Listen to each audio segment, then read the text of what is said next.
Hello friends, welcome back to this channel. लक्ष्य तक आपके साथ स्वागत है आप सभी का आपके अपने इस चैनल में।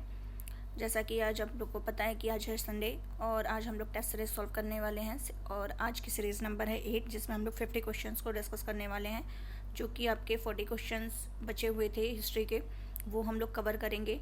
बाकी 10 क्वेश्चन आपके पॉलिटी से रिलेटेड होगा। बाकी नेक्स्ट जब सीरीज़ लाएंगे तो वो पूरा के पूरे जितने भी क्वेश्चंस होंगे वो सारे के सारे आपके क्या होंगे, पॉलिटी के ही होंगे। तो चलिए सेशन को स्टार्ट करते हैं बिना टाइम वेस्ट किए हुए, क्योंकि लेक्चर थोड़ा लंबा हो जाएगा, क्योंकि हम लोग बहुत डिटेल में हर चीज़ को डिस्क्राइब करते हुए चलते हैं। तो चलिए देख लेते हैं पहले आज का मोटिवेशन कोड क्या है, ताकि आप थोड़ी सी एनर्जी आपके अंदर आ जाए और आप अच्छे से पढ़ सकें उसको। चलिए देख लेते हैं क्या कह रहा है। जीवन शून्य से शुरू होकर 100 तक जाएगी और ज़रूर जाएगी, लेकिन आपको हार नहीं मानना है। किसी की भी ज़िंदगी होती है, लाइफ होती है, वो शून्य से ही स्टार्ट होती है, ज़ीरो से ही स्टार्ट होती है। लेकिन ज़ीरो से उसको 100 तक ले जाना है, 80 तक ले जाना है, 90 तक ले जाना है, ये आप पर डिपेंड करता है, या फिर वहीं का वहीं रख देना है।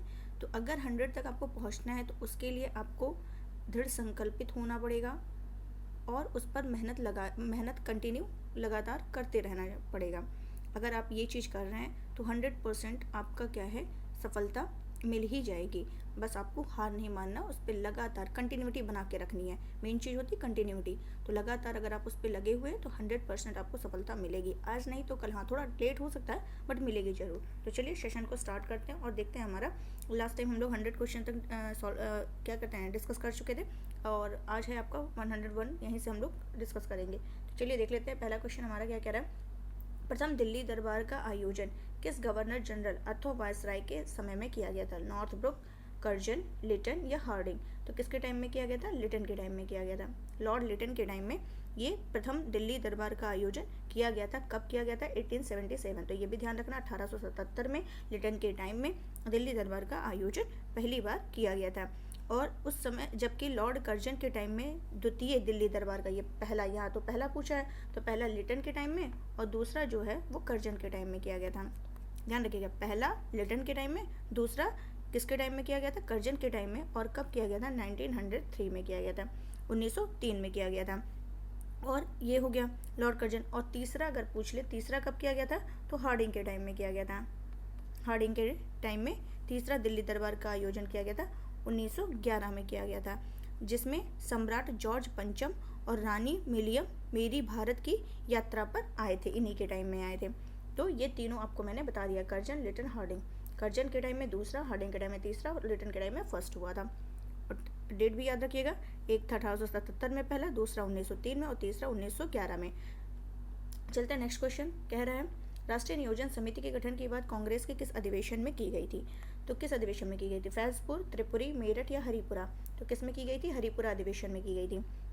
राष्ट्रीय, ये इंपॉर्टेंट है क्वेश्चन, बहुत ही इंपॉर्टेंट है क्वेश्चन। वैसे सारे इंपॉर्टेंट है, लेकिन ये क्वेश्चन कई बार पूछा जा चुका है। तो राष्ट्रीय नियोजन समिति के गठन की बात अगर देखा जाए तो हरिपुरा अधिवेशन में किया गया था। हरिपुरा अधिवेशन कब हुआ था, 1938 में हुआ था, 1938 में हुआ था, इसी में किया गया था। उस जिसके अध्यक्ष कौन थे, सुभाष चंद्र बोस जी थे। ये कई बार क्वेश्चन पूछा है, इसके अध्यक्ष कौन है, सुभाष चंद्र बोस जी थे। और इस नियोजन समिति के अध्यक्ष जवाहरलाल नेहरू को बनाया गया था। नियोजन समिति के मतलब हरिपुरा अधिवेशन के अध्यक्ष जो थे वो सुभाष चंद्र बोस थे, लेकिन जो ये नियोजन समिति है इसके जो अध्यक्ष थे वो कौन थे, वो जवाहरलाल नेहरू थे। ये ध्यान रखिएगा, हरिपुरा अधिवेशन पूछे तो सुभाष चंद्र बोस, नियोजन समिति का अध्यक्ष पूछे तो जवाहरलाल नेहरू को बनाया गया था। जबकि त्रिपुरी अधिवेशन, ये जो त्रिपुरी अधिवेशन है ये हुआ था 1939 में, 1939 में हुआ था, जिसमें सुभाष चंद्र बोस जी को ही अध्यक्ष बनाया गया था। तो ये आपको ध्यान रखना है। और ये जो अधिवेशन था ये मध्य प्रदेश के जबलपुर में हुआ था। ये अधिवेशन मध्य प्रदेश के जबलपुर में हुआ था। अगर मेरठ अधिवेशन की बात करें, यहाँ मेरठ अधिवेशन भी दिया हुआ तो इसको भी देख लेते हैं। ये हुआ था 1946 में, मेरठ अधिवेशन 1946 में हुआ था। किसकी अध्यक्षता में, जेबी कृपलानी की अध्यक्षता में, जेबी कृपलानी की अध्यक्षता में हुआ था। और फैजपुर भी दिया है तो इसको भी डिस्कस कर लेते हैं। फैजपुर अधिवेशन जो हुआ था 1936 में, 1936 में किसके, JL नेहरू के अध्यक्षता में हुआ था। क्लियर, अब अच्छे से आपको चारों पता हो गया होगा। और यह अधिवेशन जो, अगर फैजपुर की बात करें तो ये जो अधिवेशन था वो गांव में होने वाला कांग्रेस का पहला अधिवेशन था। गांव में होने वाला कांग्रेस का पहला अधिवेशन था। तो मैंने चारों आपको बता दिए हैं। फैजपुर हुआ था 1936 में, त्रिपुरी 1939 में, हरिपुरा 1938 में और मेरठ जो हुआ था 1946 में। तो आपको क्लियर हो गया होगा। चलते हैं नेक्स्ट क्वेश्चन की तरफ। क्या कह रहा है, कलकत्ता अधिवेशन 1911 जिसमें पहली बार जन गण मन गाया गया था, इसकी अध्यक्षता किसने की थी? तो कोलकाता अधिवेशन जो 1911 में हुआ था वो किसकी अध्यक्षता में हुआ था, पहले ये देख लेते हैं। ये हुआ था आपका विशन नारायण धर की अध्यक्षता में। कलकत्ता अधिवेशन 1911 की अध्यक्षता किसने की थी? विशन नारायण धर ने की थी। क्लियर। जबकि दिनशा वाचा जो है, यहाँ पे जो दिनशा वाचा का नाम लिखा है, इन्होंने क्या किया था, कोलकाता अधिवेशन 1901 की अध्यक्षता की थी। कोलकाता अधिवेशन 1901 दिनशा वाचा, 1911 विशन नारायण धर ने की थी। और यहाँ पे रहमतुल्ला सयानी लिखा है, तो रहमतुल्ला सयानी ने क्या किया था, कोलकाता अधिवेशन 1896 की थी। और R.N. मुधोलकर जो लिखा है यहाँ पर, उन्होंने बांकीपुर अधिवेशन 1912 की अध्यक्षता की थी। तो ये चारों आप लोग नोट कर लीजिएगा, बहुत ही इंपॉर्टेंट है। चलते हैं नेक्स्ट क्वेश्चन। और नेक्स्ट क्वेश्चन को पढ़ने से पहले इसको थोड़ा स्मॉल साइज कर लेते हैं, वैसे है नहीं, 2 ऑप्शन यहाँ गायब हो गया, कोई नहीं, चलिए हम लोग देख लेते हैं। हम लोग को आंसर से मतलब है, इंडियन ओपिनियन पत्रिका का संपादन किस भाषा में नहीं किया गया? इंडियन ओपिनियन पत्रिका का संपादन किस भाषा में नहीं किया गया था? तो इसको मैं बता दे रही हूँ, ये पहले तो ये आपको ध्यान रखना है, थोड़ा सा इसको, जब है ही नहीं ऑप्शन तो इसको थोड़ा सा बड़ा कर लेते हैं, ठीक है। इंडियन ओपिनियन पत्रिका का जो संपादन था, पहले ये देखते हैं कहाँ से किया गया, तो दक्षिण अफ्रीका से किया गया। पहला इंपॉर्टेंट लाइन कि कहाँ से किया गया था, दक्षिण अफ्रीका से किया गया था। और इंडियन ओपिनियन का संपादन किसके द्वारा किया गया था? सेकंड लाइन है, गांधी जी के द्वारा किया गया था। पहला कहाँ से किया गया, दक्षिण अफ्रीका से, दूसरा किसने किया, गांधी जी के द्वारा किया गया। और ये कुल 4 भाषाओं में होता था। टोटल कितने भाषाओं में संपादित होता था? 4 भाषाओं में संपादित होता था। अब वो 4 भाषाएं कौन कौन सी हैं, चलिए देख लेते हैं। गुजराती तो था ही, एक हिंदी था, गुजराती, हिंदी, अंग्रेजी भी था, और एक था तमिल। तो ये 4 भाषाओं में संपादित होता था, गुजराती, हिंदी, तमिल, अंग्रेजी, गुजराती, हिंदी, तमिल, अंग्रेजी। तो ये आपको चारों ध्यान रखना है, चारों में होता था। नेक्स्ट क्वेश्चन है 5 नंबर, निम्न में से कौन सही सुमेलित नहीं है? Prarthana Samaj, Atmaram Pandurang, Theosophical Society, colonel H.S. Olcott, Veda Samaj, Keshari Dharalu Naidu, Ramakrishna Mission, Ramakrishna Paramahamsa. तो ये जो रामकृष्ण मिशन की स्थापना ये रामकृष्ण परमहंस ने नहीं की थी, बल्कि 1897 में स्वामी विवेकानंद जी के द्वारा की गई थी। स्वामी विवेकानंद जी के द्वारा की गई थी, विवेकानंद के द्वारा की गई थी। रामकृष्ण मिशन की स्थापना रामकृष्ण परमहंस जी के जो शिष्य थे स्वामी विवेकानंद, उन्हीं के द्वारा कब की गई थी? 1800 कब की गई थी? क्या भी मैंने बोला, क्या बोला? 1897 में। ये मैंने 2 लिख दिया है शायद गलती से, लेकिन 1897 बोला मैंने, 97 ही है, लेकिन जल्दी लिखने के कारण वो 2 बन गया। 1897 में की गई थी। क्लियर। और ये जो कलकत्ता के वेल्लोर में स्थित है, ये जो की गई थी, ये जो है मिशन, ये कहाँ पर है? कलकत्ता के वेल्लोर में, कलकत्ता के वेल्लोर में है। ये भी क्लियर हो गया होगा। और बाकी तीनों सही है। प्रार्थना समाज के आत्माराम पांडुरंग है, theosophical Society colonel H.S. Olcott है, और वेद समाज केशरी धरालू नायडू के द्वारा है। नेक्स्ट क्वेश्चन है, भारतीय राष्ट्रीय कांग्रेस की स्थापना के समय बम्बई का गवर्नर कौन था? तो पहले तो ये ध्यान रखने की स्थापना कब हुई थी? 1885 में हुई थी। कब हुई थी? 1885 में हुई थी। कहाँ पर हुई थी? मुंबई के का एक कॉलेज है, गोकुलदास संस्कृत विश्वविद्यालय, गोकुलदास संस्कृत विश्वविद्यालय में ये 1885 में भारतीय राष्ट्रीय कांग्रेस की स्थापना की गई थी। ये भी पूछ लेता कभी भी कहाँ की गई थी, तो मैंने बता दिया। उस समय जो भारत का गवर्नर था वो कौन था? 1885 में वो था लॉर्ड डफरिन। कौन था? लॉर्ड डफरिन था। जबकि बम्बई का गवर्नर जो था वो लॉर्ड री था। अगर वो भारत का पूछे तो वो था डफरिन, लेकिन यहाँ पे बॉम्बे का पूछा है तो बॉम्बे का लॉर्ड री था, लॉर्ड री। तो ध्यान रखिएगा, लॉर्ड री था।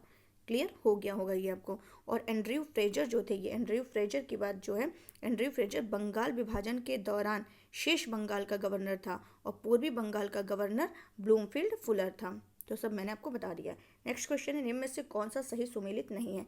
अमृत बाजार पत्रिका, मोतीलाल घोष, सोम प्रकाश, मदन मोहन मालवीय, कवि वचन सुधा, भारतेंदु हरिश्चंद्र, वंदे मातरम, लाला लाजपत राय। तो कौन सा सुमेलित नहीं है पूछ रहा है, तो अमृत बाजार पत्रिका तो मोतीलाल घोष का है, ये सही है। उसके बाद कवि वचन सुधा भारतीय हरिश्चंद्र जी का है। वंदे मातरम लाला लाजपत राय का है। तो बचा सोम प्रकाश, तो सोम प्रकाश जो है ये मदन मोहन मालवीय का नहीं बल्कि किसका है, ईश्वर चंद्र विद्यासागर का है, ईश्वर चंद्र विद्यासागर का है। तो इस हिसाब से सारे स्टेटमेंट सही हैं, अब बी ऑप्शन आपका गलत है। नेक्स्ट क्वेश्चन कह रहा है कि तिलक ने 28 अप्रैल 1916 को होम रूल लीग की स्थापना की। इन्होंने अपने लीग के अध्यक्ष के रूप में किसे नियुक्त किया, तो इन्होंने किसे नियुक्त किया था, तो किया था जोसेफ बप्टिस्टा को किया था, जोसेफ बप्टिस्टा को किया था, बप्टिस्टा को किया था। क्लियर।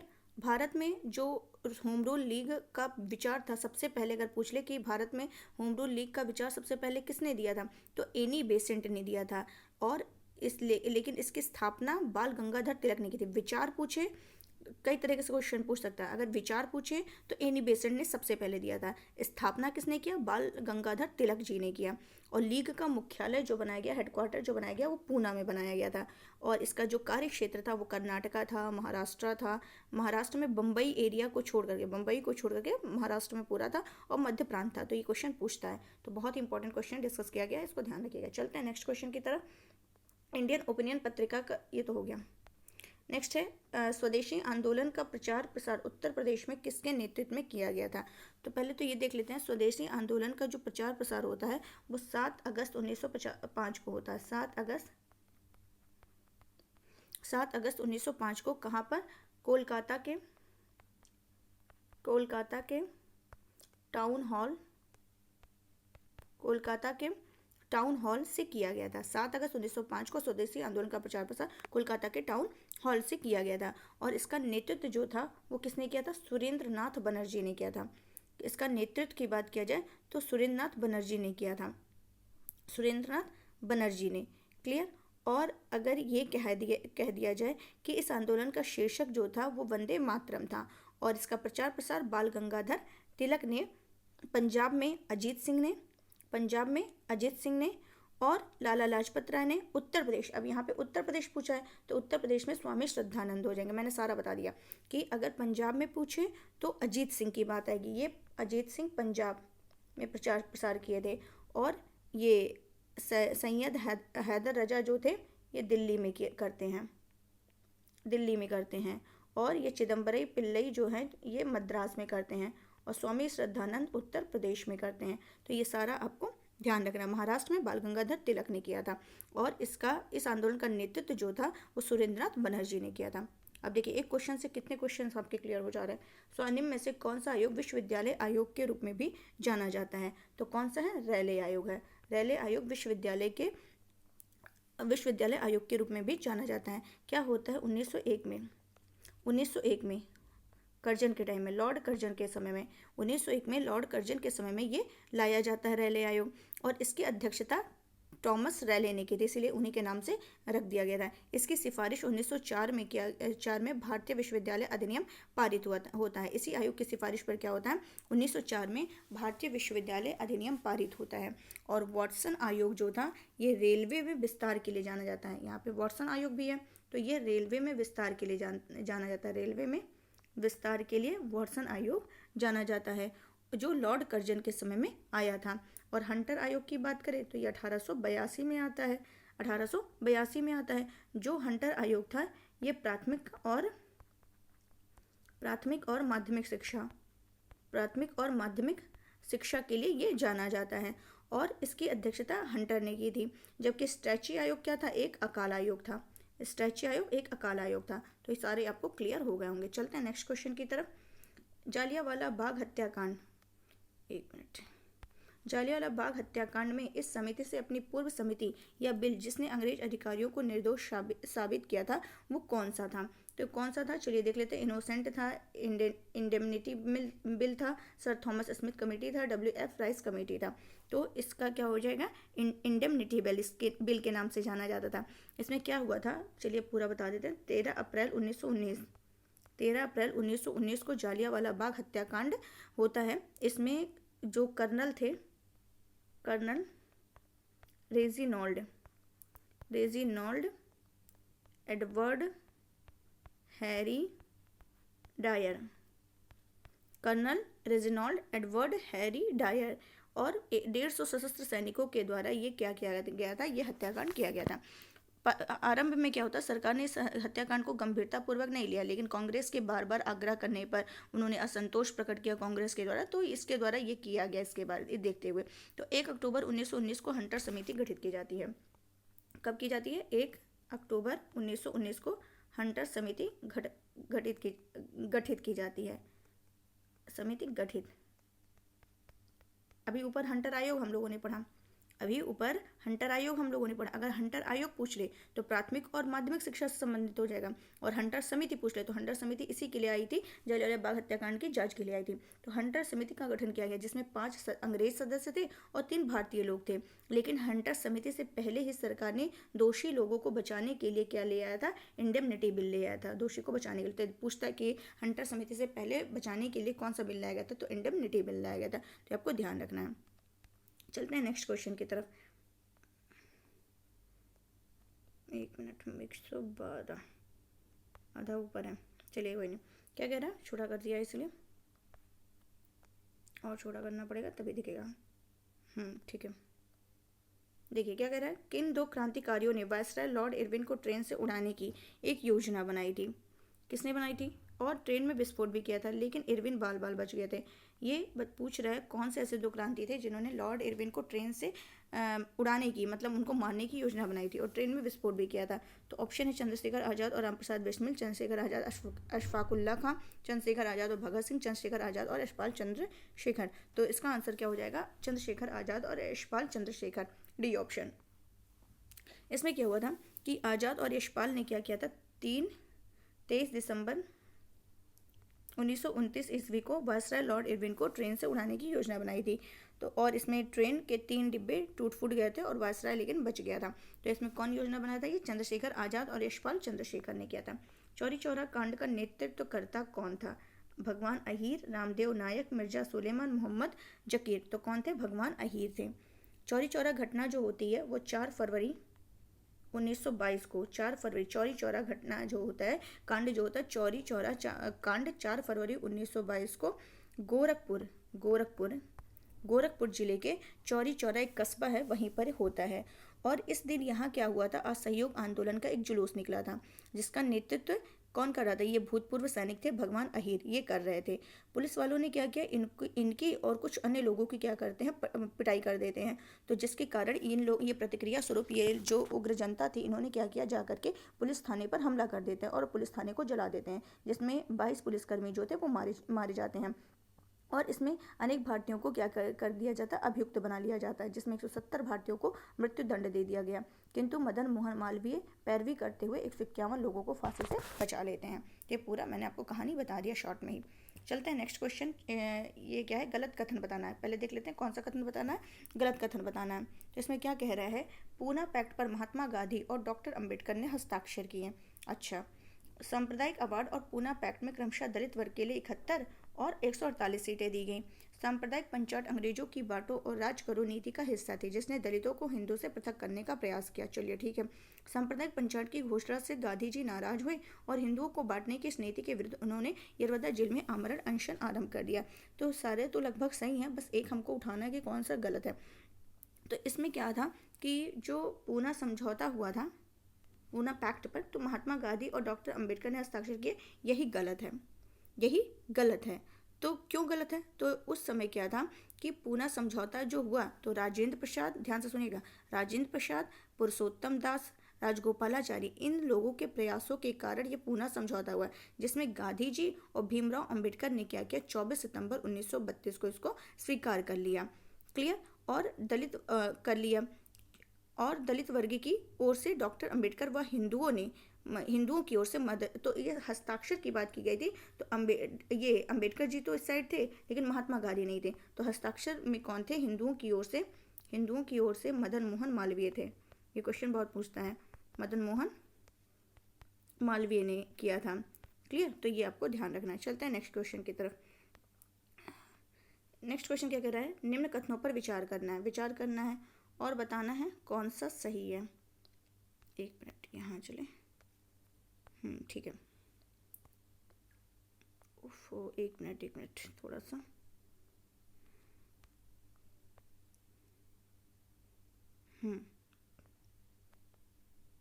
चलिए पढ़ लिया है। निम्न कथनों पर विचार करना है, कौन सा विचार करना है, चलिए देख लेते हैं। कोट वाले क्वेश्चन है। ये जो नेहरू रिपोर्ट है वो पंडित जवाहरलाल नेहरू ने तैयार किया था। अच्छा, फिर क्या कह रहा है, इसमें भारत के लिए डोमिनियन स्टेट्स की मांग की गई थी। तो कौन से कथन सही हैं, तो यहाँ पर जो है भारत के लिए डोमिनियन स्टेट्स की मांग तो की गई थी, लेकिन नेहरू रिपोर्ट पंडित जवाहरलाल नेहरू ने नहीं बल्कि किसने किया था, मोतीलाल नेहरू ने किया था, मोतीलाल नेहरू ने। और भी ये पूछता है नेहरू रिपोर्ट किस सन में आई थी, 1928, तो ये भी आपको ध्यान रखना है। तो मोतीलाल नेहरू ने 1928 में नेहरू रिपोर्ट तैयार किया था और इसमें भारत के लिए डोमिनियन स्टेट्स की मांग की गई थी, तो ये भी आपको ध्यान रखना है। चलते हैं नेक्स्ट क्वेश्चन की तरफ। ईमानदार किंतु बोल्शेविक और इसी कारण बहुत खतरनाक है। ईमानदार किंतु बोल्शेविक और इसी कारण बहुत खतरनाक है। बम्बई के गवर्नर विलिंगडन ने यह किसके बारे में कहा था, सुभाष चंद्र बोस, जयप्रकाश नारायण, महात्मा गांधी, सोमेंद्रनाथ टैगोर। किसके बारे में कहा था, महात्मा गांधी के बारे में ये कहा था। 1915 में क्या होता है, महात्मा गांधी जब भारत लौटते हैं तो उन्हीं के बाद गांधी जी ने कई आंदोलन में भाग लेना स्टार्ट कर दिया था। और इसी को देखते हुए 1918 में मुंबई के जो गवर्नर थे 18 में विलिंगडन, उन्होंने ही क्या किया, उन्होंने महात्मा गांधी के बारे में कहा कि ईमानदार किंतु बोल्शेविक और इसी कारण क्या है, बहुत खतरनाक। तो ये आपको ध्यान रखना है। चलते हैं नेक्स्ट क्वेश्चन के तरफ। 117 नंबर क्वेश्चन है, ये भी आपके कूट वाले हैं, कथन कारण है। ये क्वेश्चन बहुत गलत होते हैं तो इसको बहुत ध्यान से देखिएगा। साइमन कमीशन का भारत में तीव्र विरोध किया गया, क्लियर। इसके अध्यक्ष सर जॉन साइमन थे, इसके अध्यक्ष सर जॉन साइमन थे। ए और आर दोनों सही है, आर ए की उचित व्याख्या करता है। ए आर दोनों सही है किंतु आर ए की उचित व्याख्या नहीं करता है। ए सही है किंतु आर गलत है, ए गलत है किंतु आर सही है। तो कौन सा स्टेटमेंट सही है इसमें, चलिए मैं इसको बता दे रही हूँ, अभी आपको क्लियर हो जाएगा कौन सा सही है। सर जॉन साइमन की अध्यक्षता में साइमन कमीशन की नियुक्ति क्या हुई थी, 1927 में हुई थी। और यह आयोग 1928 में क्या होता है, भारत में पहुंचता है। आयोग की नियुक्ति 1927 में की गई थी और पूछे कि भारत कब आया था, तो 1928 में पहुंचा था। और इस आयोग में क्या थे, 7 के 7 सदस्य जो थे वो यूरोपीय थे, अंग्रेज इसमें भारतीय कोई नहीं थे, इसलिए इसमें तो ये पूछ रहा है इसके अध्यक्ष सर जॉन साइमन थे। ये तो एकदम सही है, लेकिन क्या कारण जो है इसका मतलब आधार दे रहा है कि साइमन कमीशन का भारत में तीव्र विरोध इसी कारण हुआ था, बिल्कुल नहीं, इसके कारण नहीं होता, बल्कि ये हुआ था कि उसमें 7 के 7 यूरोपीय थे, इसलिए हुआ था। तो कथन कारण तो दोनों सही है, लेकिन ये उचित व्याख्या नहीं कर रहा है, इसलिए बी ऑप्शन क्या है आपका राइट है। नेहरू रिपोर्ट जिसने प्रथम बार मूल अधिकारों को प्रतिपादित किया था, एक मिनट पहले छोटा कर लें थोड़ा सा, ठीक है। नेहरू रिपोर्ट जिसने प्रथम बार मूल अधिकारों को प्रतिपादित किया था, उनमें से कितने मूल अधिकारों को प्रतिपादित किया गया था, 21, 35, 19 या 6, कितना किया गया था। तो इसमें जो किया गया था वो किया गया था 19 अधिकारों को, कितने 19। क्या होता है, जो भारतीय सचिव थे लॉर्ड बर्केनहेड, उन्होंने 1927 में भारतीयों को अपना संविधान तैयार करने की चुनौती दी। 1927 में जो उस समय वो भारत सचिव थे लॉर्ड बर्केनहेड, उन्होंने भारतीयों को चुनौती दी कि अपना संविधान तैयार कर सकते हो तो करके दिखा दो। तो वहीं पर मोतीलाल नेहरू ने ही क्या किया, मतलब मोतीलाल नेहरू ने कहा चलो अब मैं करके दिखाता हूँ तुम्हें। तो फिर ये क्या करते हैं, मोतीलाल नेहरू और तेज बहादुर सप्रू ने इसको क्या किया, फिर क्या किया जाता है, 9 सदस्यों की एक समिति नियुक्त की जाती है और उन समितियों ने मिल करके एक रिपोर्ट तैयार की, जिसका इसका प्रारूप जो था, इस रिपोर्ट का जो प्रारूप तैयार किया था वो मोतीलाल नेहरू ने तैयार किया था और तेज बहादुर सप्रू ने मिलकर तैयार किया था। और इसका जो लेखन कार्य था वो मोतीलाल नेहरू ने, अगर प्रारूप पूछे तो मोतीलाल नेहरू और तेज बहादुर सप्रू ने तैयार किया था, और लेखन कार्य पूछा जाए तो मोतीलाल नेहरू ने किया था। इसीलिए इससे क्या किया गया, कहा गया था नेहरू रिपोर्ट कहा गया था। और ये जो नेहरू रिपोर्ट होता है इसमें कई प्रकार की बातें की गई थी। क्या बातें की गई थी, जैसे कि भारत को अधिराज्य का दर्जा दिया जाए, 2 प्रांतों में द्वैध शासन नहीं होगा, ये इसमें बताया गया। और क्या कहा गया कि गवर्नर जनरल केवल संवैधानिक प्रमुख होगा जिसकी शक्तियां ब्रिटिश शाही ताज के समान होगी। और क्या कहा गया, सांप्रदायिक निर्वाचन पद्धति नहीं होगी। नागरिकता की परिभाषा दी गई और 19 मूल अधिकारों को प्रतिपादित किया गया। तो यहाँ पे अधिकार ही पूछा था, तो इस हिसाब से 19 सही हो जाएगा। नेक्स्ट क्वेश्चन क्या कह रहा है कि खिलाफत आंदोलन से जुड़े हुए गलत कथन, यहाँ पे गलत कथन बताना है। तो यहाँ पे देख लेते हैं। 31 अगस्त 1920 को अखिल भारतीय स्तर पर खिलाफत दिवस मनाया गया। 1919 को दिल्ली में संपन्न अखिल भारतीय खिलाफत कमेटी के सम्मेलन की अध्यक्षता महात्मा गांधी ने की। मार्च 1919 में गठित केंद्रीय खिलाफत कमेटी के अध्यक्ष हजरत मोहानी और सचिव शौकत अली थे। खिलाफत आंदोलन मुस्लिम के खलीफा के देश सऊदी अरब से संबंधित थे। तो यहाँ पे कौन सा कथन जो है वो गलत है, तो यहाँ पे डी ऑप्शन जो है ये गलत है, क्योंकि खिलाफत आंदोलन मुस्लिम के खलीफा के देश जो थे वो सऊदी अरब से नहीं बल्कि कहाँ से, तुर्की से संबंधित है। कहाँ से, तुर्की से। खिलाफत आंदोलन ये पूछता है क्वेश्चन, बहुत ही ज़्यादा इंपॉर्टेंट है। तो तुर्की का सुल्तान जो खलीफा था वो इस्लामिक जगत का क्या, धार्मिक नेता माना जाता था। तो जब फर्स्ट वर्ल्ड वार ख़त्म हो जाता है तो उसी के बाद से एक संधि होती है जिसका नाम है बरस की संधि। किसकी संधि हुई थी फर्स्ट वर्ल्ड वार के बाद? एक हुई थी संधि, हुई थी बरस की संधि हुई थी। और इस संधि में ये कहा गया था कि तुर्की के साम्राज्य को मित्र राष्ट्रों ने आपस में बांट लिया। इस तुर्की का साम्राज्य को मित्र राष्ट्र ने आपस में बांट लिया।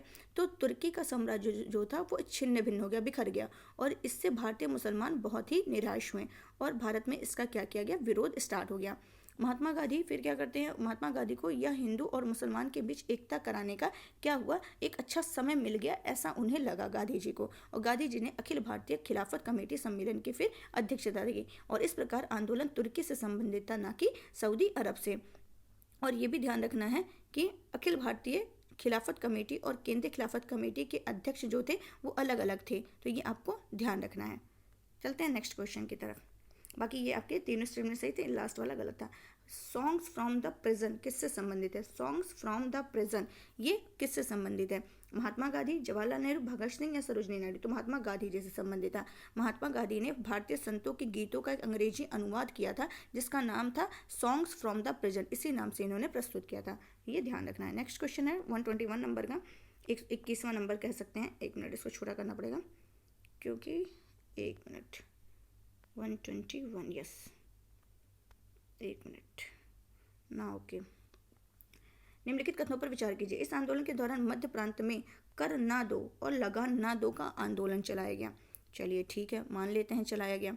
फिर क्या होता है कि गांधी जी की गिरफ्तारी के बाद अब्बास तैयब जी इस आंदोलन का नेतृत्व करते हैं। तो उपयुक्त में से कौन सा सही नहीं है, यहाँ बताना है कौन सा सही नहीं है। तो ए ऑप्शन जो है वो गलत है, ए ऑप्शन आपका गलत है। ठीक है, चलिए देख लेते हैं। सविनय अवज्ञा आंदोलन के दौरान प्रांतों में भी आंदोलन चलाया गया था। कहाँ पर? प्रांतों में भी ये आंदोलन चलाए गए थे, जैसे कि बिहार में चौकीदारी टैक्स के विरुद्ध, मध्य प्रांत और कर्नाटक में वन टैक्स के विरुद्ध, उत्तर प्रदेश में कर ना दो लगान और लगान ना दो का क्या था, आंदोलन चलाया गया था। तो इसलिए एक सही नहीं है। और गांधी जी की गिरफ्तारी के बाद अब्बास तैयब जी ने आंदोलन का नेतृत्व किया था। और अब्बास तैयब जी की गिरफ्तारी जब हो जाती है तो सरोजनी नायडू ने इस आंदोलन का नेतृत्व किया था। तो ये आपको ध्यान रखना कि मध्य प्रांत में कर दो ना, मध्य प्रांत में ये था वन टैक्स के विरुद्ध चलाया गया था। ये कर ना दो लगान ना दो ये उत्तर प्रदेश में चलाया गया था। तो ये आपको ध्यान रखना है। चलते हैं सविनय अवज्ञा आंदोलन की तरफ। तो सविनय अवज्ञा आंदोलन के दौरान हुई धर्षणा घटना का निवारण निम्न में से किस पत्रकार के द्वारा की गई थी? तो ये किसके द्वारा की गई थी? वेब मिलर के द्वारा की गई थी। ये वेब मिलर पूछता है कौन से पत्रकार थे? तो अमेरिकी पत्रकार थे। अमेरिकी पत्रकार वेब मिलर ने ये सविनय अवज्ञा आंदोलन की जो धर्षणा घटना था उसका इन्होंने वर्णन किया था। और वेब मिलर जो है ये न्यू फ्री मैन नामक समाचार पत्र से संबंधित अमेरिकी पत्रकार थे। ये भी इंपॉर्टेंट है, ये भी पूछता है। नेक्स्ट क्वेश्चन है, ये आपका कथन कारण है। भारतीयों के द्वारा साइमन कमीशन की रिपोर्ट का विरोध किया गया। ठीक है, इसी रिपोर्ट पर विचार करने के लिए लंदन में गोलमेज सम्मेलन बुलाया गया। तो यहाँ पे कौन सा सही है? तो यहाँ पे कथन कारण दोनों सही हैं, लेकिन इसकी व्याख्या कारण कथन की व्याख्या नहीं करता। क्यों? चलिए देख लेते हैं। क्या होता है 27 मई 1930 को, 27 मई 1930 को साइमन कमीशन की रिपोर्ट प्रकाशित हुई जिसका भारतीयों के द्वारा क्या किया गया? भारतीयों के द्वारा विरोध किया गया। और इस रिपोर्ट के विरोध का जो कारण था ये था कि इसमें ब्रिटिश द्वारा केंद्र की सत्ता में किसी भी प्रकार का परिवर्तन नहीं किया गया था। ये कारण था। ठीक है, तो ये आपको ध्यान रखना। और इसी मुद्दे पर क्या किया गया था, लंदन में गोलमेज सम्मेलन बुलाया गया था। तो जो विरोध का कारण था वो गोलमेज सम्मेलन बुलाया, इसी रिपोर्ट पर विचार करने के लिए लंदन में गोलमेज सम्मेलन तो बुलाया गया था, लेकिन विरोध का कारण जो था ये नहीं था। इसीलिए कथन कारण सही तो दोनों है, लेकिन व्याख्या नहीं करता है। 124 नंबर का क्वेश्चन देख लेते हैं। एक मिनट छोटा और कर, कह रहा है निम्नलिखित में से किसके द्वारा पूना पैक्ट का अंतिम मसौदा तैयार किया गया था। किसके द्वारा, जवाहरलाल नेहरू के द्वारा, मदन मोहन मालवीय के द्वारा, चक्रवर्ती राजगोपालाचारी के द्वारा, सरदार वल्लभ भाई पटेल के द्वारा। तो पूना ये जो किया गया था वो राजगोपालाचारी के द्वारा, अंतिम मसौदा बोल रहा है, अंतिम मसौदा चक्रवर्ती राजगोपालाचारी के द्वारा किया गया था। क्या होता है, पूना पैक्ट जो गांधी जी और अंबेडकर जी के बीच हुआ था, इसका अंतिम मसौदा चक्रवर्ती राजगोपालाचारी के द्वारा तैयार किया गया था। और इस पूना पैक्ट में होता क्या है, दलितों के पृथक निर्वाचन मंडल की जगह आरक्षण की बात को क्या कर ली गई थी, एक्सेप्ट कर ली गई थी। चलते हैं नेक्स्ट क्वेश्चन की तरफ। 125 नंबर का क्वेश्चन है। 125 का नंबर का क्वेश्चन, भारत शासन अधिनियम 1935 के विषय में निम्नलिखित कथनों पर विचार कीजिए। इस अधिनियम द्वारा अखिल भारतीय संघ की स्थापना की बात की गई थी। प्रांतों में द्वैध शासन लागू करने का प्रावधान था और शिष्ट अधिकार को गवर्नर जनरल के अधीन रखा गया था। इनमें से कौन सा कथन सही है? तो कौन सा कथन सही है आपका? 1 और 3 सही है। कौन सा कि अखिल भारतीय संघ की स्थापना की बात की गई थी 1935 में, और प्रांतों में द्वैध शासन लागू करने का नहीं, प्रांत में खत्म करने का और केंद्र में लागू करने की बात की गई थी। इसमें प्रांत में नहीं बल्कि प्रांत में तो खत्म करने की बात की गई और द्वैध शासन केंद्र में लागू करने की बात की गई। बाकी अवशिष्ट अधिकार को गवर्नर जनरल के अधीन रखा गया था। तो ये भी क्वेश्चन इंपॉर्टेंट है। निम्न में से किसके द्वारा all India and untouchability league की स्थापना की गई थी? तो बहुत आसान है, नाम से ही पता चल जाएगा किसके द्वारा की गई थी। महात्मा गांधी जी के द्वारा की गई थी। कब? सितंबर 1932 में गांधी जी ने ऑल इंडिया एंटी अनटचेबिलिटी इस लीग की स्थापना की थी। और इस संस्था को ही बाद में, इसी संस्था को बाद में हरिजन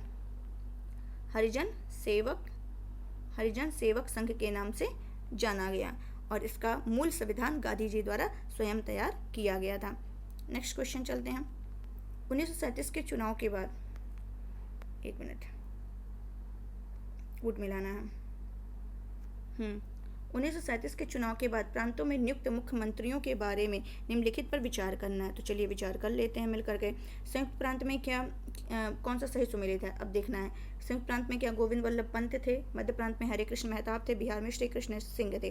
तो इसमें से आपको देखना है कि कौन सा आपका स्टेटमेंट सही है। तो इसमें जो है तीसरा तो एकदम सही है कि बिहार में कौन थे, श्री कृष्ण सिंह थे। तो और संयुक्त प्रांत में कौन थे, गोविंद वल्लभ पंत। तो और इसमें क्या बताना, कौन सा सही सुमेलित है, ठीक है। तो यहाँ पे देख लेना है मध्य प्रांत है, वहाँ पे हरे कृष्ण मेहताब को नहीं बल्कि डॉक्टर खरे को बनाया गया था। तो इस हिसाब से स्टेटमेंट 2 आपका गलत हो जाएगा और 2 जहाँ उसको कट कर दो, ये भी बचा ये, तो सी ऑप्शन क्या हो जाएगा आपका राइट हो जाएगा। और बम्बई में पूछ ले कि बम्बई में कौन बना था, तो वो भी आप लोग देख लीजिए, बीजी खेर बने थे। बा से बम्बई, बा से बीजी खेर हो जाएगा, ठीक है। और मद्रास में गोपालाचारी बने थे, मद्रास में राजगोपालाचारी। उड़ीसा में हरे कृष्ण मेहताब, ये जो मध्य प्रांत यहाँ लिखा है, हरे कृष्ण मेहताब जो है उड़ीसा में बने थे। और उत्तर पश्चिमी सीमा प्रांत में डॉक्टर खान बने थे। चलते हैं नेक्स्ट क्वेश्चन की तरफ। यहाँ भी कथन कारण है और देखना है कौन सा सही है कौन सा गलत है। तो कथन कह रहा है 1940 में ब्रिटिश सरकार द्वारा निम्नलिखित प्रस्ताव यानी अगस्त प्रस्ताव प्रस्तुत किया गया था। चलिए ठीक है। इस प्रस्ताव का उद्देश्य द्वितीय विश्व युद्ध में भारतीयों का सहयोग प्राप्त करना था। तो यहाँ पे दोनों कथन क्या है आपके राइट हैं कि द्वितीय विश्व युद्ध में क्या हुआ था कि भारत का सहयोग प्राप्त करने के लिए अगस्त प्रस्ताव क्यों लाया गया था? सेकेंड वर्ल्ड वॉर में भारतीयों का सहयोग प्राप्त करने के लिए लाया गया था, लेकिन भारतीयों द्वारा इसे अस्वीकार कर दिया गया था।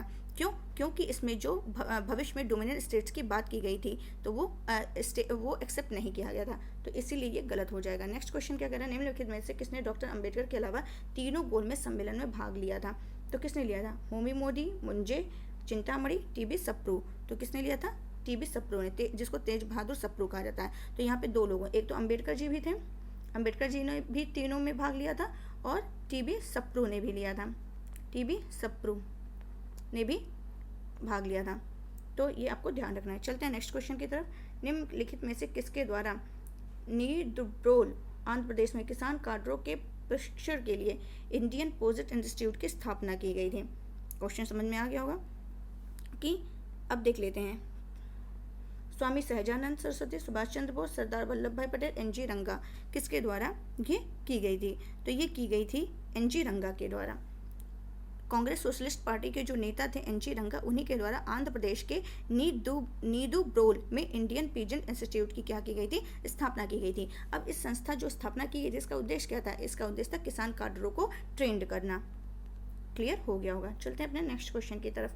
131 नंबर कह रहा है 131, नेताजी सुभाष चंद्र बोस के संदर्भ में बताना है कि कौन सा सत्य है। चित्तरंजन दास सुभाष चंद्र बोस के राजनीतिक गुरु थे। बिल्कुल एकदम सही है। सुभाष चंद्र बोस कलकत्ता के मेयर चुने गए थे। ये भी आपका एकदम सही मतलब स्टेटमेंट है। सुभाष चंद्र बोस ने मुक्ति सेना बनाई थी। ये भी आपका सही है। तो इस हिसाब से उपयुक्त सभी आपके आंसर सही है। नेताजी सुभाष चंद्र बोस का अगर जन्म की बात की जाए तो 23 जनवरी 1897 में हुआ था। और 23 जनवरी को गाइस करंट का क्वेश्चन है, पराक्रम दिवस भी मनाया जाता है। क्या मनाया जाता है? पराक्रम दिवस। इन्हीं के जन्मदिन को पराक्रम दिवस के रूप में मनाया जाता है। तो ये आपको ध्यान रखना है कि 23 जनवरी 1897 में इनका जन्म ओडिशा में हुआ था। कहाँ पर हुआ था? ओडिशा के कटक में हुआ था। ओडिशा के कटक में हुआ था। और इनके गुरु जो थे चित्तरंजन दास थे। फिर क्या होता है? 1923 में इनको क्या किया जाता है? कलकत्ता का मेयर चुना जाता है। और 1939 में नेताजी ने फॉरवर्ड ब्लॉक नामक संस्था का गठन किया था। क्लियर। और जर्मनी में नेताजी ने हिटलर से मुलाकात करते हैं। इटली और जर्मनी के हाथ में पड़े जो भारतीय सैनिक थे उनको बुला करके मुक्ति सेना बनाते हैं, जिसका हेडक्वार्टर जर्मनी में बनाया गया था। चलते हैं नेक्स्ट क्वेश्चन की तरफ। नेताजी सुभाष चंद्र बोस ने किस दिन को शहीदी दिवस के रूप में मनाया था? नेताजी सुभाष चंद्र ने किस दिन को शहीदी दिवस के रूप में मनाया था? तो कब मनाया था इन्होंने? 22 सितंबर 1944 को मनाया था। 22 सितंबर 1944 को। क्यों? क्योंकि 4 फरवरी 1944 को आज़ाद हिंद फौज ने अंग्रेजों पर आक्रमण किया और रामू, कोहिमा, पलेल, तिद्दिम इन सभी ने क्या किया? भारतीय प्रदेशों को अंग्रेजों से मुक्त करा लिया था। और 22 सितंबर 1944 को इन्होंने शहीदी दिवस के रूप में मनाया था। 22 सितंबर 1944 को किसने? सुभाष चंद्र बोस ने शहीदी दिवस के रूप में। नेक्स्ट क्वेश्चन है, पाकिस्तान के गठन की मांग का समर्थन करने वाले पहले कांग्रेसी नेता कौन थे? तो सी राजगोपालाचारी थे। कौन थे? सी राजगोपालाचारी थे। नेक्स्ट क्वेश्चन चलते हैं। 134 नंबर का क्वेश्चन है, विचार करना है। चलिए विचार कर लेते हैं हम लोग कि कौन सा सत्य है। कैबिनेट मिशन 24 मार्च 1946 को दिल्ली पहुंचता है। चलिए ठीक है, पहुंचा देते हैं इसको दिल्ली। कैबिनेट मिशन के सदस्यों में पैट्रिक लॉरेंस, स्टेफोर्ड क्रिप्स और अलेक्जेंडर शामिल थे। ठीक है, इसको भी चलो ले लेते हैं कि चलो तुम भी सही हो। तीसरा क्या कह रहा है? कैबिनेट मिशन ने मुस्लिम लीग की पाकिस्तान की मांग को स्वीकार कर लिया था। क्या आपको लगता है होना चाहिए? बिल्कुल नहीं। तो क्या हो जाएगा? बी ऑप्शन आपका राइट हो जाएगा कि कैबिनेट मिशन 24 मार्च 1946 को दिल्ली पहुंचता है। इस सदस्यों में Patrick Lawrence, Stafford Cripps, Alexander शामिल थे। 16 मई 1946 को इसने अपनी रिपोर्ट प्रस्तुत की और इसमें किसी भी प्रकार से मुस्लिम लीग की पाकिस्तान की मांग को स्वीकार नहीं किया गया था, अस्वीकार कर दिया गया था। तो इस हिसाब से 1 और 2 स्टेटमेंट खाली आपका सही है। और अब आपको क्या करना है, आगे हम डिस्कस करेंगे तभी जब आप क्या करेंगे, सेशन को लाइक कर देंगे। तो सेशन को लाइक करिए, शेयर करिए और क्या करना है आपको, जो नए व्यूवर्स हैं वो प्लेसेस को सब्सक्राइब करें। बहुत मेहनत लगती है एक एक लेक्चर को देने में, बताने में बहुत ही डिस्क्राइब करना पड़ता है, तो प्लीज़ इतना तो आप कर ही सकते हैं। चलिए नेक्स्ट क्वेश्चन अब डिस्कस कर देते हैं, क्योंकि अब तक उम्मीद है कि आप लोग कर चुके होंगे लाइक सेशन को। महात्मा गांधी को 1 मैन बाउंड्री फोर्स की उपाधि किसने प्रदान की थी? ये भी इंपॉर्टेंट क्वेश्चन है, ये भी पूछता है। तो किसने की थी? ये लॉर्ड माउंटबेटन ने की थी। मुस्लिम लीग ने क्या किया? 16 अगस्त, इसको हम थोड़ा सा आपको डिटेल बताते हैं। मुस्लिम लीग क्या करती है? 16 अगस्त 1946 को प्रत्यक्ष कार्यवाही दिवस मनाया जाता है। 16 अगस्त 1946 को प्रत्यक्ष कार्यवाही दिवस मनाया जाता है, कार्यवाही दिवस मनाया जाता है। ठीक है, और क्यों इसमें सांप्रदायिक दंगे भड़क गए थे, तो इसमें ये कहा गया लगभग इस सांप्रदायिक दंगों में लगभग 1,80,000 लोग मारे गए थे। और नोआखाली में शांति की पुनर्स्थापना के लिए महात्मा गांधी जाते हैं, नोआखाली जाते हैं और शांति स्थापना का प्रयास करते हैं। इसी कारण लॉर्ड माउंटबेटन ने गांधी जी को 1 मैन बाउंड्री फोर्स की क्या दी थी? उपाधि दी थी। नेक्स्ट क्या कह रहा है? 136वां नंबर क्वेश्चन, वर्ष 1900, इसको शॉर्ट करते हैं क्योंकि आधा क्वेश्चन इसमें, आधा जो है वो ऊपर चला गया होगा। यस, और थोड़ा सा बस हो गया। क्या कह रहा है? 1940 के अगस्त प्रस्ताव के संदर्भ में निम्नलिखित कथनों पर विचार कीजिए। चलिए विचार कर लेते हैं हम लोग। वायसराय लॉर्ड लिनलिथगो ने युद्ध के दौरान कांग्रेस से सहयोग प्राप्त करने के लिए अगस्त प्रस्ताव रखा था। ठीक है, इस प्रस्ताव में कांग्रेस की अंतरिम राष्ट्रीय सरकार को गठित करने की मांग को मान लिया गया था। ओके, अगस्त प्रस्ताव को कांग्रेस ने स्वीकार कर लिया था जबकि मुस्लिम लीग ने ठुकरा दिया था। तो यहाँ पे गाइस क्या होगा, आपके केवल पहला स्टेटमेंट सही है, सेकंड एंड थर्ड आपका रॉन्ग है। क्या होता है, वायसराय लॉर्ड लिथगो ने युद्ध के दौरान कांग्रेस से सहयोग प्राप्त करने के लिए अगस्त प्रस्ताव रखा था, ये एकदम सही है। बाकी आपके दोनों स्टेटमेंट रॉन्ग हैं। चलते हैं नेक्स्ट क्वेश्चन की तरफ, 1 मिनट। आज़ाद हिंद फौज के गिरफ्तार सैनिकों एवं अधिकारी को लाल किले मुकदमे से बचाने के लिए कांग्रेस द्वारा गठित आज़ाद हिंद फौज बचाव समिति में कौन शामिल नहीं था? भूला भाई देसाई, तेज बहादुर सप्रू, आसफ अली, सरदार वल्लभ भाई पटेल। तो सरदार वल्लभ भाई पटेल शामिल नहीं थे, बाकी ये सारे शामिल थे, तो ये आपको ध्यान रखना। और कौन था, कैलाशनाथ काटजू भी थे, जवाहरलाल नेहरू भी शामिल थे, तो ये सब आपको ध्यान रखना है। चलते हैं नेक्स्ट क्वेश्चन की तरफ। इसमें कालक्रम लगाना है। कालक्रम तभी लगा सकते हैं जब आपको क्या हो, पूरे का सन पता हो। चलिए, अगर नहीं पता तो हम ये वेबल योजना तो बहुत आसान है, इसको तो आपको पता होना चाहिए। 1945 होगा, कैबिनेट मिशन 1946 होगा। अब बचा शाही नौसेना, तो शाही नौसेना ये भी 1946 है। अब 1946 में 2 है, तो इसका हमें डेट भी एग्जैक्ट पता होना चाहिए, बिल्कुल पता होना चाहिए। वर्धा प्रस्ताव भी बता दे रहे हैं आपको, 1942 में हुआ था, ठीक है। अब चलिए, ये आपने लगा दिया, ये अब बचेगा 3-4 में कन्फ्यूजन होगा, और 3-4 जहाँ 3-4-3 होगा, 3-4 होगा, वहाँ कन्फ्यूजन, यानी आपका लास्ट में यही है। अब ये आप कंफ्यूज हो जाएंगे कौन सा सही है, 3-4, तो 3-4 तो सही है, हो जाएगा, बहुत आसान है। तो 1 पहला आप लगा दीजिए, और 2 लगा दीजिए, 3 लगा दीजिए, 4 लगा दीजिए, उस हिसाब से ए ऑप्शन क्या है आपका सही है। डेट बता दें तो वर्धा प्रस्ताव जो था 14 जुलाई 1942, वेवेल 14 जून 1945, शाही नौसेना का विद्रोह, पहले कैबिनेट मिशन से पहले नौसेना का विद्रोह हुआ था, तो ये ध्यान रखिएगा, 18 फरवरी 1946, और कैबिनेट 24 मार्च 1946। अंतिम सरकार में मुस्लिम लीग के शामिल होने के बाद सदस्यों की कुल संख्या कितनी थी? तो कितनी थी गाइस? 14 थी। अंतरिम सरकार में मुस्लिम लीग के शामिल होने के बाद सदस्यों की कुल संख्या कितनी थी? ये टोटल 14 थी, तो ये आपको ध्यान रखना है। चलते हैं नेक्स्ट क्वेश्चन की तरफ। जलियांवाला बाग हत्याकांड की जांच के लिए कांग्रेस द्वारा गठित तहकीकात कमेटी का अध्यक्ष किसे बनाया गया था? तो किसे बनाया गया था? ये बनाया गया था मदन मोहन मालवीय को बनाया गया था। जलियांवाला बाग हत्याकांड की जांच के लिए सरकार ने अक्टूबर 1919 में लॉर्ड हंटर की अध्यक्षता में एक आयोग गठित किया था, और दूसरी ओर कांग्रेस ने जलियांवाला, उधर तो हंटर आयोग का हुआ, और कांग्रेस ने जो हत्याकांड की जांच के लिए तहकीकात कमेटी का गठन किया था, उसमें मदन मोहन मालवीय क्या थे? इसके अध्यक्ष थे। अन्य सदस्य की बात करें तो महात्मा गांधी जी थे, मोतीलाल नेहरू जी थे, अब्बास तैयब जी थे, चित्तरंजन दास थे, और प्रफुल्ल जयकर थे, तो ये आपको ध्यान रखना। अब चलते हैं हम लोग अपने नेक्स्ट क्वेश्चन की तरफ, जो पॉलिटी का 10 क्वेश्चन है, तो इस पर डिस्कस हम लोग कर लेते हैं। फर्स्ट क्वेश्चन देखते हैं, पॉलिटी का निम्नलिखित कथनों में से कौन से सत्य हैं? भारत का संसदीय स्वरूप वेस्टमिंस्टर प्रणाली पर आधारित है। चलिए ठीक है। संसदीय प्रणाली में राष्ट्रपति नाम मात्र का संवैधानिक प्रमुख होता है। अब दोनों स्टेटमेंट एकदम सही लिखे हैं, आप एकदम आंख बंद करके इसको सही आंसर लगा सकते हैं। भारत ने ब्रिटेन द्वारा अपनाई गई जो वेस्टमिंस्टर प्रणाली थी उसी को अपनाया है, और सरकार की इस लोकतंत्रीय संसदीय प्रणाली में कार्यपालिका क्या होती है? कार्यपालिका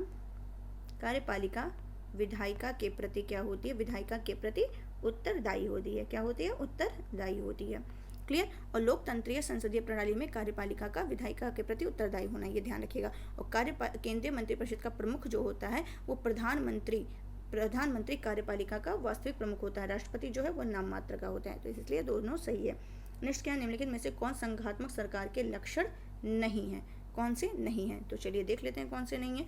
तो लिखित संविधान संघात्मक का, संविधान की सर्वोच्चता संघात्मक का, स्वतंत्र न्यायपालिका संघात्मक, एकीकृत न्यायपालिका जो है ये संघात्मक का नहीं है, तो इसलिए डी ऑप्शन हो जाएगा। भारत का संविधान क्या है? एक संघीय सरकार की स्थापना करता है, जिसमें संघात्मक के लक्षण जैसे कि दो सरकार हो गया, शक्तियों का विभाजन हो गया, लिखित संविधान हो गया, सर्वोच्चता हो गई, संविधान की कठोरता हो गई, स्वतंत्र न्यायपालिका हो गई, स्वतंत्र न्यायपालिका है। क्लियर। और द्विसदनीयता, ये सारे विद्यमान हैं, लेकिन कुछ एकात्मक और गैर संघीय लक्षण भी हैं, जैसे सशक्त केंद्र हो गया कि केंद्र क्या है? सशक्त होता है। हमारे यहाँ एकल संविधान है, एक ही संविधान है, एकीकृत न्यायपालिका है, एकल नागरिकता है, संविधान का लचीलापन है, केंद्र द्वारा राज्यपाल की नियुक्ति है, अखिल भारतीय सेवाएं हैं, आपातकालीन प्रावधान है, ये सारे एकात्मक लक्षण हैं। ये आपको क्लियर हो गया होगा। चलते हैं नेक्स्ट क्वेश्चन की तरफ।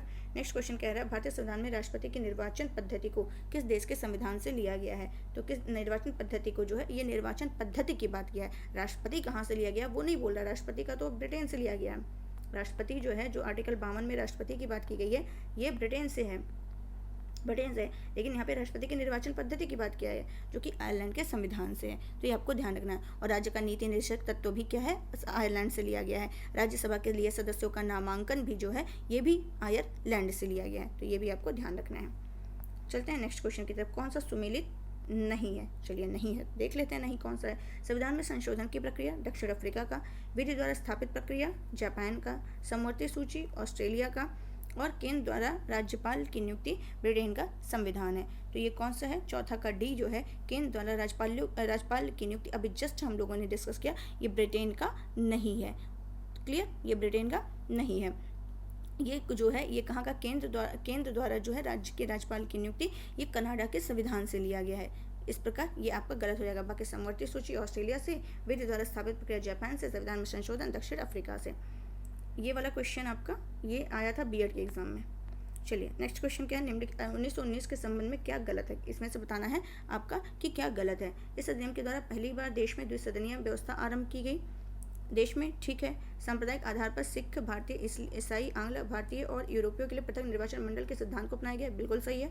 लंदन में भारत के उच्चायुक्त के कार्यकाल का सृजन किया गया, ये भी आपका सही है। राज्य में द्वैध शासन व्यवस्था समाप्त कर दी गई, ये डी ऑप्शन आपका क्या है? गलत है। इसमें क्या होता है? 1919, इसको मॉन्टेग्यू चेम्सफोर्ड के नाम से जानते हैं। मॉन्टेग्यू चेम्सफोर्ड के नाम से भी जानते हैं। तो चेम्सफोर्ड के आधार पर भारत शासन अधिनियम 1919 को उत्तरदायी सरकार की स्थापना के उद्देश्य से लागू किया जाता है। इस अधिनियम में क्या करते हैं? केंद्रीय और प्रांतीय विषय को अलग करके राज्य पर केंद्रीय नियंत्रण कम किया गया और प्रांतीय विषयों को स्थानांतरित और आरक्षित दो भाग में बांट दिया जाता है और राज्य में द्वैध शासन स्थापित की जाती है। 1919 के तहत राज्य में द्वैध शासन और 1935 के तहत प्रांत में द्वैध शासन खत्म करके केंद्र में द्वैध शासन स्टार्ट कर दिया जाता है। तो इस हिसाब से राज्य में द्वैध शासन व्यवस्था समाप्त नहीं की गई थी, बल्कि यहाँ पे स्टार्ट की गई थी। तो इस हिसाब से एक गलत है। नेक्स्ट क्या कह रहा है? निम्नलिखित कथन में से कौन से सत्य हैं? यहाँ पे सत्य बताना है। 1784 के पिट्स इंडिया एक्ट द्वारा भारत में बोर्ड ऑफ डायरेक्टर्स का गठन किया गया, ठीक है। और 1773 के रेगुलेटिंग एक्ट के द्वारा बोर्ड ऑफ कंट्रोल के रूप में एक नए निकाय का गठन किया गया। तो यहाँ पे गाइस दोनों कथन क्या है? सत्य नहीं है, बल्कि क्या है? असत्य हैं। क्यों? क्योंकि जो होता है कि पहले देखिए जो 1773 का रेगुलेटिंग एक्ट आता है, तो उसमें पहली बार ब्रिटिश इंडिया कंपनी के प्रशासनिक और राजनीतिक कार्य को, प्रशासनिक और इधर प्रशासनिक लिख दें, प्रशासनिक और इधर राजनीतिक, प्रशासनिक और राजनीतिक कार्य को ब्रिटिश सरकार द्वारा मान्यता दी जाती है। और इसमें क्या किया जाता है? 1773 एक्ट के द्वारा बंगाल के गवर्नर को बंगाल का गवर्नर जनरल घोषित कर दिया जाता है और 4 सदस्यीय कार्यकारी समिति का गठन किया गया था। क्लियर। और इस अधिनियम के द्वारा ही ब्रिटिश सरकार का कोर्ट ऑफ डायरेक्टर्स के माध्यम से 1773 के माध्यम से ही क्या किया गया था? ये वाला यहाँ होना चाहिए। 1773 के द्वारा ही बोर्ड ऑफ डायरेक्टर्स के माध्यम से कंपनी पर नियंत्रण रखा गया। तो ये आपको ध्यान रखना है। और 1784 के द्वारा क्या किया गया था? ये मतलब उल्टा दे दिया है, ये इधर होना। 1784 के द्वारा ही क्या किया जाता है? बोर्ड ऑफ कंट्रोल के नाम से एक नई निकाय का गठन किया गया था। नियंत्रण बोर्ड को ब्रिटिश नियंत्रण भारत में अध्यक्ष करने की और नियंत्रण करने की शक्ति प्राप्त हुई थी। चलते हैं नेक्स्ट क्वेश्चन की तरफ। आपातकाल के दौरान वायसराय को अध्यादेश जारी करने की शक्ति किस अधिनियम के द्वारा प्राप्त की गई है? तो 1861 के भारतीय परिषद अधिनियम के द्वारा वायसराय को आपातकाल में बिना काउंसिल की संस्तुति के अध्यादेश जारी करने के लिए अधिकार दिया गया था। और इस अधिनियम के द्वारा ही वायसराय को कुछ भारतीय सदस्यों को गैर सरकारी सदस्य के रूप में परिषद में शामिल करने की भी क्या की गई थी? अनुमति दी गई थी। तो आपातकाल आ जाए तो 1861 का हो जाएगा आंसर। नेक्स्ट क्या है? अंतरिम, अब थोड़ा छोटा कर ले रहे हैं ताकि ऊपर का दिखे। बड़ा है क्वेश्चन, बहुत अच्छा क्वेश्चन है। अंतरिम सरकार 1946 के संबंध में कौन सा सुमेलित नहीं है? यहाँ बताना कौन सा सही सुमेलित नहीं है। जॉन मथाई उद्योग से संबंधित है, बलदेव रक्षा विभाग। तो इसको आप कैसे याद रख सकते हैं? ये आप कैसे याद रख सकते हैं? बलदेव यानी कि बलशाली है तभी तो रक्षा कर पाएंगे, तो बलदेव रक्षा विभाग से संबंधित है। और राजकुमारी अमृत कौर स्वास्थ्य विभाग से। तो ये जो लिखा है राजकुमारी अमृत कौर स्वास्थ्य विभाग से, ये आपका गलत है। क्योंकि ये एक मिनट रुक जाइए। क्या कह रहा है? आसफ अली रेलवे। इसमें क्या बताना है? कौन सा सुमेलित नहीं है ये बताना है। तो हाँ ठीक है, स्वास्थ्य विभाग जो था वो इनके पास नहीं बल्कि ये अली खान के पास था। स्वास्थ्य विभाग अली खान के पास था। और आसफ अली ये सही है, रेलवे और परिवहन विभाग के पास था। और जॉन मथाई भी क्या है आपका? सही है। और ये सब आपको ध्यान रखना है। चलते हैं अपने नेक्स्ट क्वेश्चन की तरफ।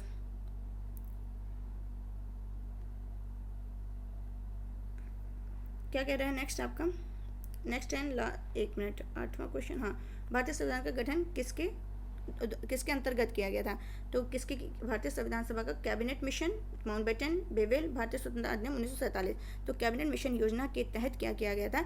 मुस्लिम लीग के द्वारा 2 संविधान सभा के गठन की मांग की गई थी। आंसर आपका ए होगा, ठीक है। तो इस योजना के तहत मुस्लिम लीग के द्वारा 2 संविधान सभाओं के गठन की मांग को ठुकरा दिया गया था। यहाँ पे ऐसा दे सकता है कि मतलब मान लिया गया था, लेकिन नहीं, मुस्लिम लीग ने 2 संविधान सभा के गठन की मांग की थी, जिसको ठुकरा दिया गया, और एकल संविधान सभा का प्रस्ताव रखा गया।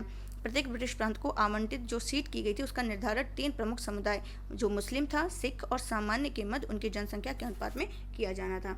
नेक्स्ट एंड लास्ट क्वेश्चन है आज का आपका टेस्ट सीरीज का, कि भारतीय संविधान सभा में संघीय संविधान समिति का गठन किसकी अध्यक्षता में किया गया था? तो किसकी अध्यक्षता में किया गया था? जवाहरलाल नेहरू की अध्यक्षता में किया गया था।